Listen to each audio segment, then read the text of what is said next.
बाबा गुरु गोरखनाथ, कोई दरवाजे पर है माँ, ये जोगी दरवाजे पर आया है माँ, भिक्षा दे दे माँ। अरे बाबा, इतना कम उम्र में तू जोगी बन गईला। कितना बढ़िया तोहार चेहरा है बाबा। देखा बाबा, एक हमार बात मनबा आ सुनबा। सुनाओ माँ, जहाँ तक बनेगा हम उपाय जरूर बताएंगे। तो सुना बाबा। सुनाइए।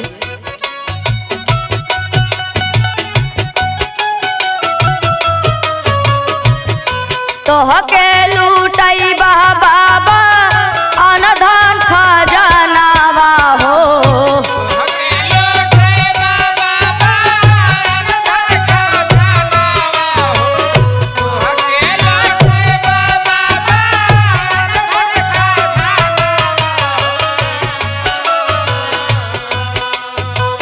तोहके लूटई बाबा अनधन खजानावा हो। होई जाई गोदी में लनवाए बाबा। होई जाई गोदी में लनवाए बाबा। होई जाई गोदी में लनवाए बाबा, तू जितना कुछ मंगवा हम तोहके दे दे, जितना हमार धन संपत्ति है कुल तोहके दे दे, लेकिन हमार बतिया मान ला बाबा। देखो माँ, ये सब ऊपर वाले की देन हुआ करती है। हम सब जोगी फकीर क्या दे सकते हैं, और हमको धन दौलत से कोई मतलब नहीं है माँ। हमके बस एक फटही लुगरी से मतलब है माँ। ना बाबा, हमारी बात सुनिए माँ। सुनाइए।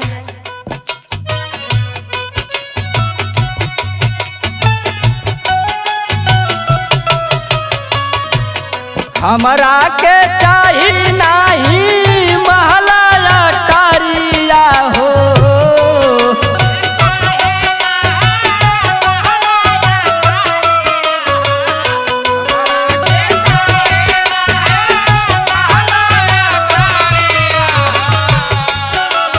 हमरा के चाही नाही महला अटारिया हो।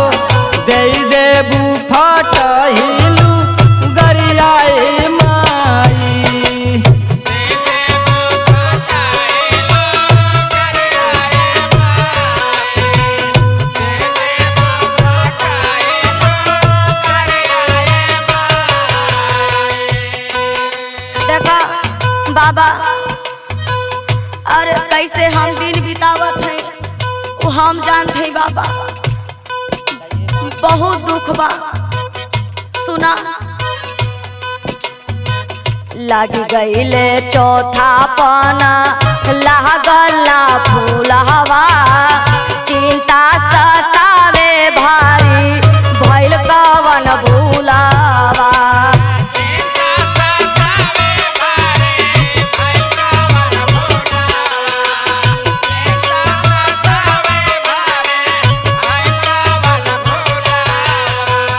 कैली है राजा पाटा सगरो गहनावा हो।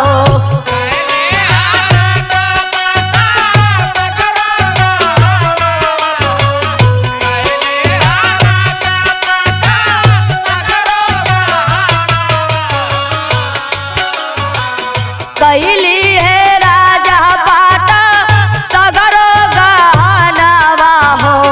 होई जाई गोदी में लनवाए बाबा। होई जाई गोदी में लनवाए बाबा। होई जाई गोदी में लनवाए बाबा।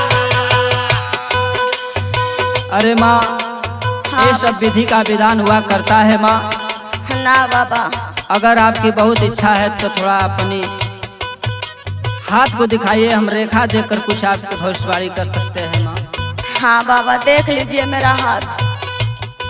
माँ, भरी जवानी में बहुत बड़ी गलती के लिए बारू माई। क्या हुआ बाबा? ये हम ना बोलत है, तोरे हाथे का रेखा बतावत है माँ। का बतावा था बाबा? बतावा सुना। बतावा। गलती तू कैलू भारी चढ़ल जवानिया, पेटवा में मार देहलू 3 गो भवानी। ना बाबा ना, ई कौन बात है बाबा?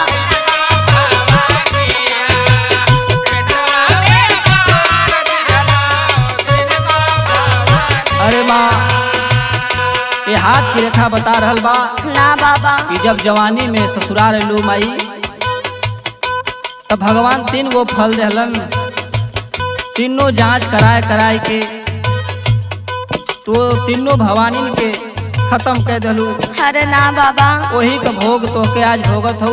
ई कौन कलंक लगावत हुआ? सुना माँ। सुनावा बाबा। गलती तू कैलू भारी चढ़ल जवानिया, पेटवा में मार दिहलू 3 गो भवानिया।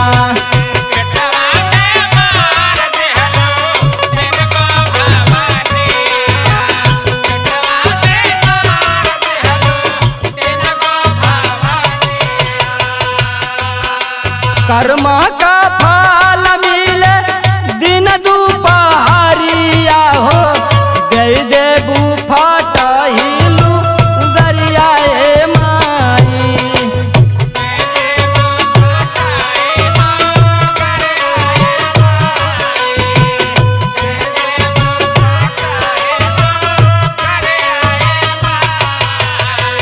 तोहे रेखा बतावत है माँ, एक औलाद जरूर होई, लेकिन तोके कुछ करे के पड़ी। बाबा हम गलती तो हो गई बाबा हमसे, लेकिन हम का करी, कुछ मजबूरी रहल बाबा। 111 कन्या के अगर तू भोजन करा देत हो माँ, तब भगवान एक फल जरूर तोके दी है। सुना बाबा हमार बात। सुनावा। माफ करा हमके बाबा, कर कुछ पैया, काम नहीं आई एक दिन पैसा रुपैया।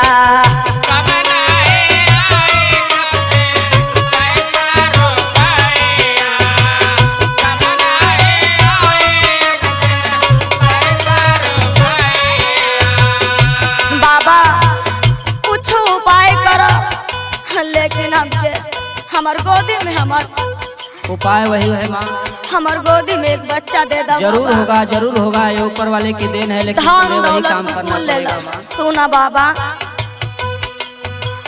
माफ करा हमके बाबा, कर कुछ उपाया, काम नहीं आई एक दिन पैसा रुपैया।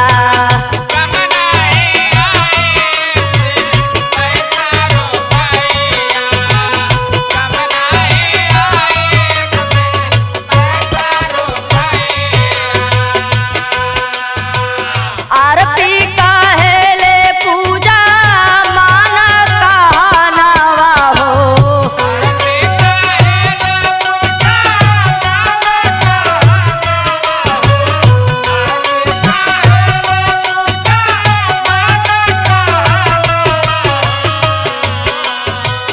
आरती कहेले पूजा माना कहनावा हो, होई जाई गोदी में लनवाए बाबा।